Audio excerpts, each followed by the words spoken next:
listener. And so what we're going to be looking at is the changed listener, and we're going to use that for a slider. There's many different listeners, and so what I'm going to do is I'm going to show you two ways of doing it, and we're going to use the last program. This is where we finished off in the last program.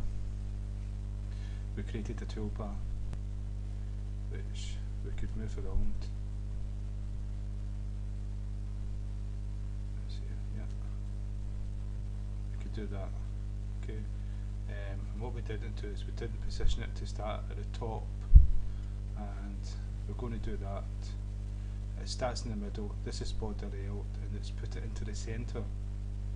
Now, what we want is at the top, or we could choose to have it at the side. What I'm going to do is I'm going to put a panel in the centre.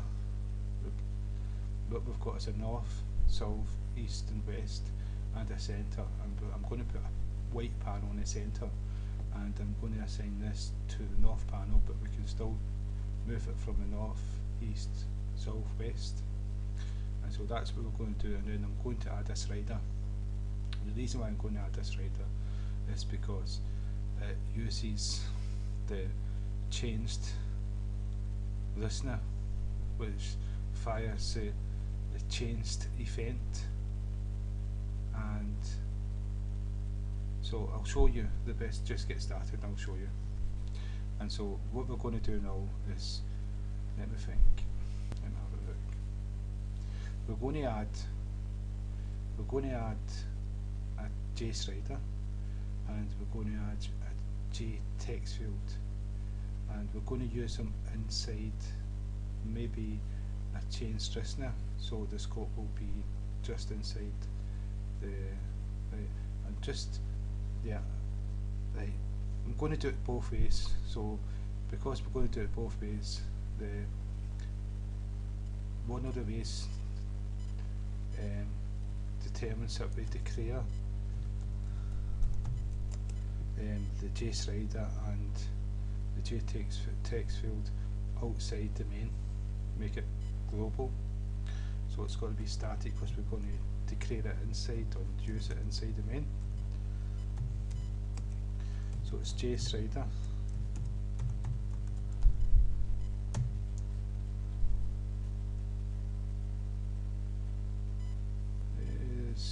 Doesn't like it for some reason, I don't know why. JSlider, yeah, it seems to be.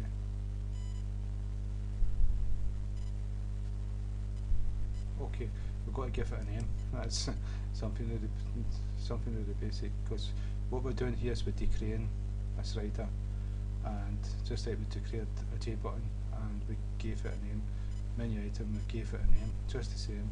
So what we're going to call it, just slider. I wish I could make it sound smaller.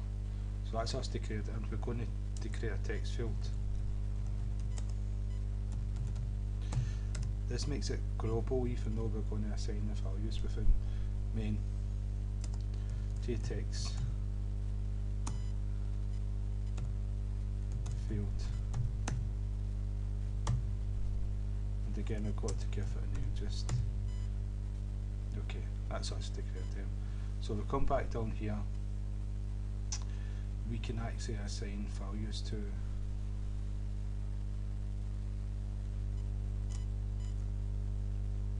so what we're going to do is the JSlider, we're going to initialize it inside the main, and so we've got the JBar menu, frame, toolbar, and so after the toolbar we'll declare the slider, and so we called it slider equals new. We can do it this way because we've already declared that we're going to use this slider as type JSlider, and so now we need to new keyword and the constructor, and there's many different constructors with JSlider. We're going to use one that tells you if it's vertical or horizontal, the scale, the number it begins at and the number it ends at, plus the initial when it starts. When you start the program, what value is the slider going to be on, we're going to put 50, we could do 45, and I'll show you. So it's JSlider. It's just like creating any other object. Brackets because it's a constructor. Now there's a constructor with no parameters, but this, the one we're going to use, we're going to give parameters to it. And so we're going to say it's horizontal, so we're going to say JSlider dot horizontal, and so I'll show you. Because this is part of the JSlider, and horizontal. We'll just double click it, saves time. That's an integer that's getting passed to it. But we don't need to know the value of the integer because we can just use the data member of horizontal. So comma to separate. Now what we add here is the start number. We're going to do number 1. Start, the scale starts at number 1. Then the end number we're going to say 100. And then we're going to have the slider start in the middle, so we're going to say the initial value is 50. So that's us set up our slider. Now we're going to set up the text field. So the JText field, and we called it TF equals new, and the constructor of JText field.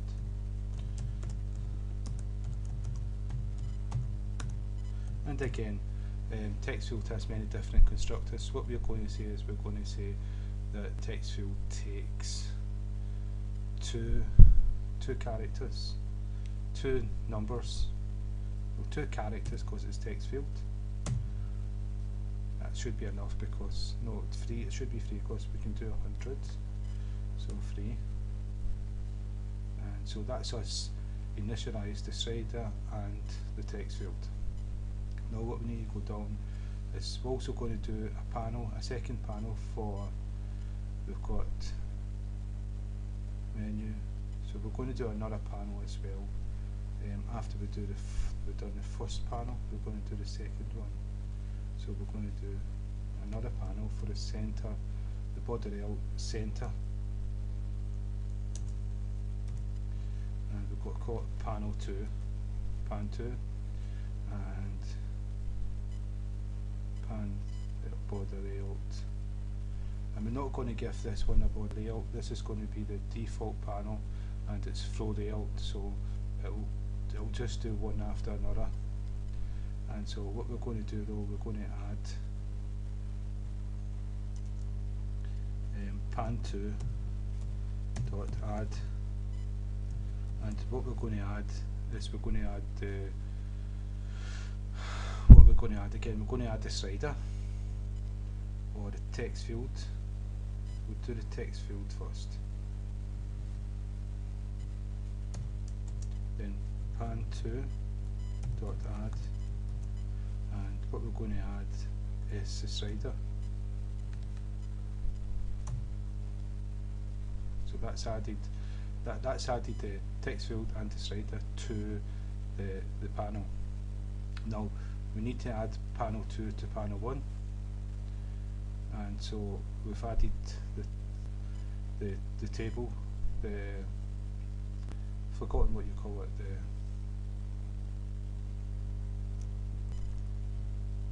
the toolbar. I forgot what it was called.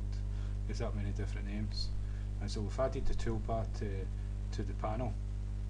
Now what we're going to do is we're going to add the second panel to pan, but what we're going to do is we'll add the table to the horizontal, the north part, so it's border layout dot north. If you don't spell it right, then it doesn't. Dot north.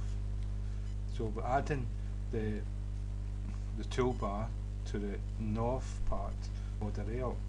Now we're going to add pan 2 to the center part. So we're going to use pan dot add, and we're going to add pan 2, and we're going to give it, again you've got many different constructors. This constructor takes 1 argument, but what we're going to do is use a constructor that takes 2 arguments, because we're going to tell the program where to put it in the border layout. And we're going to do border